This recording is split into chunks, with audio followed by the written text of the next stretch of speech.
Senhoras e senhores, meninos e meninas, homens e mulheres, respeitável público, olá! Bom, hoje é domingo de Páscoa, se você é cristão ou não, gostaria de desejar um bom domingo para você. Porque para agradar pagãos e cristãos, Jesus morre homem na sexta e ressuscita coelhinho da Páscoa no domingo. Então é tudo alegria para todo mundo. Vamos lá, galera!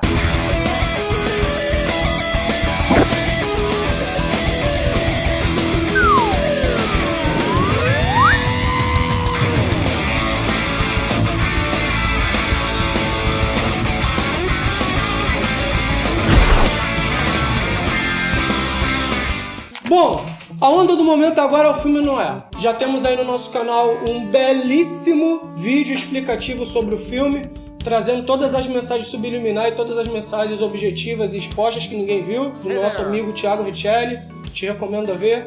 Mas não vou encher seu saco com mais um vídeo sobre Noé. Hoje eu vou falar, ou vou tentar falar, se assim o espírito ou qualquer outra coisa, aparato tecnológico me permitir. Então, como pra tudo, até pra cagar a gente tem que ter base bíblica, eu vou ler um texto com você. Gostaria que você pegasse sua Bíblia onde ela estivesse, empoeirada, servindo de peso de papel ou em qualquer outro lugar. Pode tirar ela de cima da televisão, que sei que ela tá aberta no Salmo 91, mas vamos ler a sua Bíblia. Vamos pegar ela pra ler. Em João, capítulo 1, versículo 1, diz o seguinte: no princípio era a palavra, e a palavra estava com Deus, e a palavra era Deus. Ele estava no início com Deus. Todas as coisas foram feitas por meio dele, e sem nada do que veio a acontecer poderia existir. Só até aí, botar a Bíblia aqui na mesinha, que ninguém está vendo. O texto de João diz sobre a palavra, que nós, da tradição cristã, entendemos como se essa palavra seja Jesus, ou Yeshua, ou Jeová, enfim, como você o conheça. Nós entendemos dessa forma.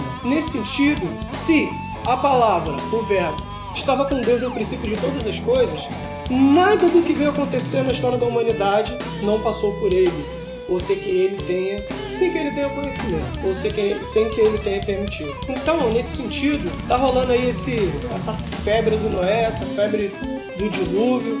Às vezes é o tipo do camarada que tá há 15 anos na igreja, nunca ouviu falar em Noé, nunca ouviu falar em dilúvio, mas graças a Hollywood, que tem sido um canal de bênçãos para a nossa vida, hoje em dia você conhece o dilúvio. O texto do dilúvio, a qual nós conhecemos da tradição cristã, quando releu o judaísmo, está no livro de Gênesis, mas só que eu não vou te dar uma comida mastigada, você vai ter que procurar onde está. Está no livro de Gênesis. E o texto fala sobre Deus olhando para a terra e vendo a maldade, e Deus se arrepende de ter feito a humanidade, que é interessantíssimo isso, e quer matar todo mundo, e ficou louco, pirou o cabeção e quero matar. Por incrível que pareça, existe um homem chamado Noé, que recebe a revelação. Isso eu estou falando do texto bíblico, não estou falando do filme. E beleza, ele constrói um navio que dura mais ou menos entre 100 e 150 anos para ser feito, e aquela coisa toda. Aí entra o passarinho, entra a cobra, entra o elefante, vai entrando, entra a família, e Deus abre as comportas do céu, aquelas águas que vão se condensando já há tempos, porque o texto bíblico não fala sobre chuva, então pressupõe-se, digo eu, não o espírito, que as águas estavam presas nos céus. Então, como se Deus estivesse abrindo a comporta, as águas caem, os abismos se fendem, as águas sobem, e acontece toda aquela farândula, e a terra enche d'água, morre um monte de gente, enfim, isso aí é o assunto para outro vídeo. Morre um monte de gente, aí a arca fica ali, o texto fala que é 40 dias, depois o texto retrocede, o texto fala que entra todos os animais, aí depois fala que é só algumas animais de algumas espécies, enfim. O texto tá meio picotado, mas vamos lá, isso não é assunto para esse vídeo. E Noé solta os pássaros, o pássaro vai, não encontra lugar para pousar, volta. Aí outro pássaro vai num monte de pássaro, um monte de periquito, papagaio, e a arca posa no cume do monte, Ararat. Engraçado que naquela região ali tinha diversos montes, né? Ele fala sobre um, mas beleza. E a arca para ali, beleza.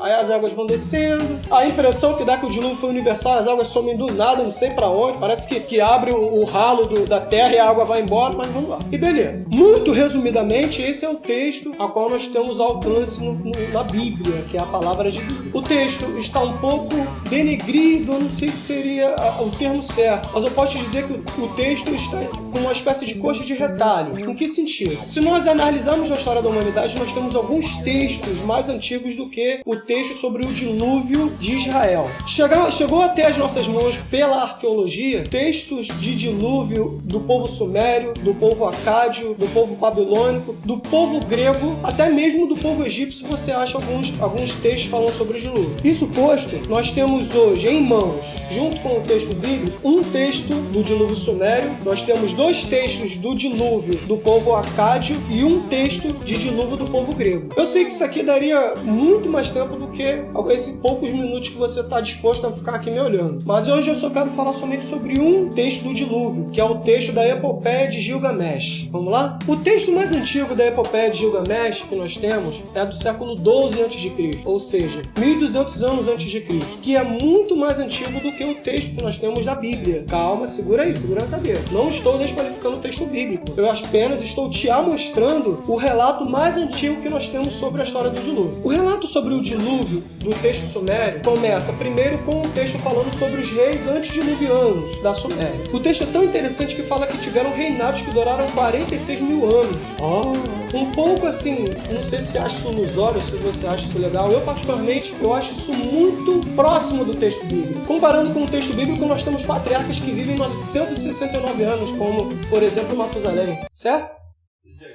Temos os doutores ali, os universitários, eles, se eu falar alguma merda aqui, eles vão me corrigir. Então você acha uma escala de um rei, por exemplo, Emen-Luan, que foi um rei que reinou 46 mil anos e 600 dias, e acha um relato sobre um rei que reinou menos anos, que foram 18 mil anos e 200 dias. Então, cara, é uma parada muito louca, assim como algumas coisas do texto do texto do dilúvio mas prossigamos. Então, esse texto dos reis antediluvianos fala sobre a história de decadência da humanidade. Um rei vai passando por outro, e assim como no texto bíblico, o reinado deles vai diminuindo, 46 mil, cai para 36 mil anos, vai caindo para 24, 16, até que para aí. Pois bem, nesse sentido, a longevidade desses reis tem, em paralelo com o texto bíblico, uma condição essencial para que entendamos qual era o pano de fundo que existia tanto no texto sumério quanto no texto bíblico: a degradação da humanidade. O texto bíblico, por ele estar um pouco resumido e por ele ser a cópia da cópia da cópia,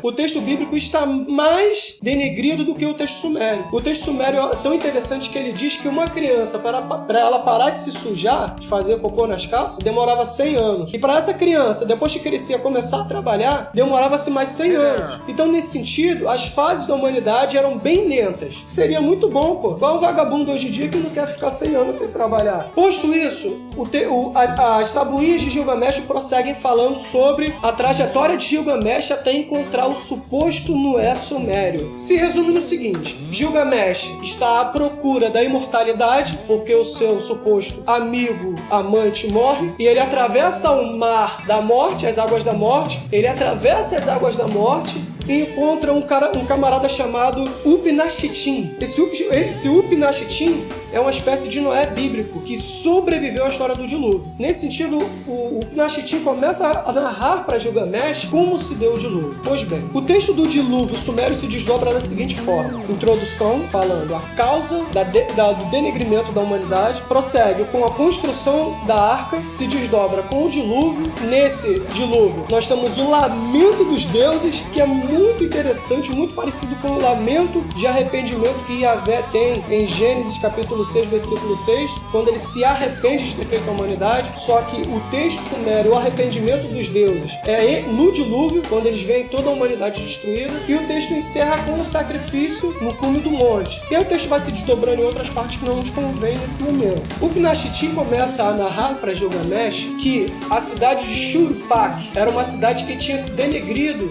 causando o envelhecimento precoce dos reis. Esses reis que reinavam 1000 anos, 46 mil, 18 mil anos. Então esses reis estavam ficando desgastados pelo barulho da humanidade. Eles não conseguiam dormir, porque a humanidade era muito escandalosa. Consequentemente, esses reis iam perdendo a saúde, ia perdendo a longevidade. Pois bem, nesse sentido, esses reis tramaram para acabar com a humanidade com o dilúvio. Só porque eles não conseguiam dormir, muito esquisito.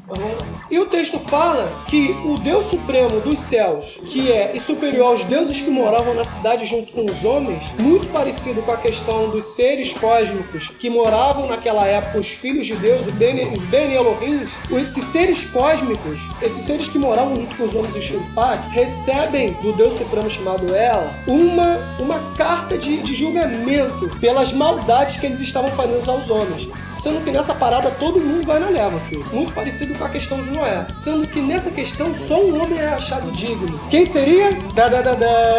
O Noé sumério. E o interessante é que esse Deus Supremo, ele fala para o Noé sumério construir a arca da madeira da choupana que esse camarada morava. Então, não existe um relato de árvores que cresciam e gigantes que ajudavam. Ele constrói milagrosamente uma arca com a madeira de sua choupana. Sendo que outra diferença muito interessante do texto sumério para o texto bíblico é que o Pinashitim, ele consegue a ajuda de todos os profissionais da cidade. E a arca, ou o barco, ou a banheira, da forma que você queira chamar, é construída com muita festa. Que, cara, é fenomenal. Eles bebem muita cerveja, comem muita carne, e a arca é construída com alegria. Diferente do Deus perverso e o Deus opressor, o Deus capitalista do texto bíblico, que obriga Noé a construir a arca sozinho. Então, nesse sentido, me parece que a proposta do Deus sumério é uma proposta boa, uma proposta suave. Mas vamos lá. E ele constrói.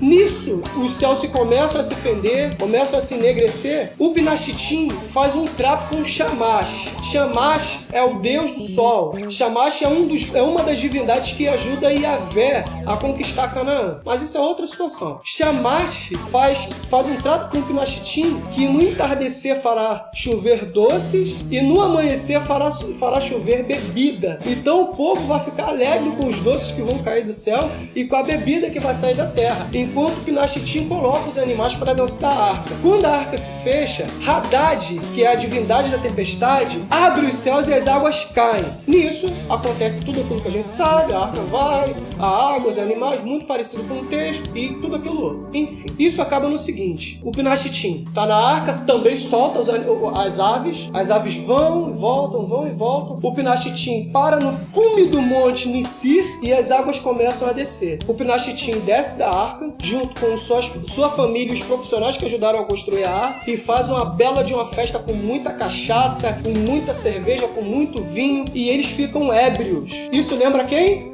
Você que vai falar, não sou eu não, vamos lá. E aí acaba, a humanidade começa a se apropriar. Pois bem, para concluir, não estou desmerecendo o texto bíblico. Pelo contrário. De repente você é uma pessoa que não crê em Deus e não crê na Bíblia, porque a Bíblia é um livro feito por homens, ou a Bíblia está cheia de erros, a Bíblia é uma lenda. Eu quero te dizer o seguinte: existem mitos bíblicos, mito não da forma pejorativa, mas mito enquanto uma forma de enxergar o mundo, que estão presentes em toda a história da humanidade. Então, meu querido, se você não acredita no texto bíblico, porque ele diz que teve um dilúvio, existem textos sumérios, textos gregos e textos egípcios que falam sobre o mesmo acontecimento mundial. Logo, isso me cria esperança, porque o mesmo Deus que no princípio era a palavra e que tudo foi feito por meio dele, e sem ele nada veio a fazer, também fez esses relatos, ou de certo sentido, inspirou para que esses povos e culturas fizessem isso. Logo, se eu creio em um Deus que diz em Apocalipse capítulo 1, versículo 8, que ele é o alfa e o ômega, que ele é o princípio e o fim de todas as coisas, eu não posso desmembrar esse Deus da realidade histórica das coisas e colocá-lo e enclausurá-lo dentro de um texto de uma cultura específica. Deus é Deus de todas as nações, é Deus de todos os mundos, quer sejam mundos físicos ou mundos espirituais. Então, espero que essa explanação não te crie dúvida ou te faça desmerecer o texto bíblico. Pelo contrário, que isso te cria esperança, porque o mesmo Deus que fala com Israel foi o mesmo Deus que falou com o povo sumério, com o povo grego. Deus fala com a humanidade. Logo, se eu tenho intenções de comprovar a historiografia do texto, a validade do texto e o que o texto tem de confiável, eu vou longe com esse discurso. Então, meu querido, fica aí, que isso sirva de isca para que você pesquise sua Bíblia, pesquise a história, como diz o Tiago. Isso me admira não de pessoas como eu e você não saberem, mas dos nossos líderes não nos ensinarem. Então, que isso sirva de um empurrão para que você tire sua bunda do Facebook, do pecado do book, dessas porcaria toda aí, vai estudar o texto, vai estudar a história, vai estudar acerca de Deus. Então, fica aí o recado. Tem umas janelas aí, não sei aonde aí, mas vai clicando aí e nos ajude. Precisamos de sua ajuda, amigo. Um abraço.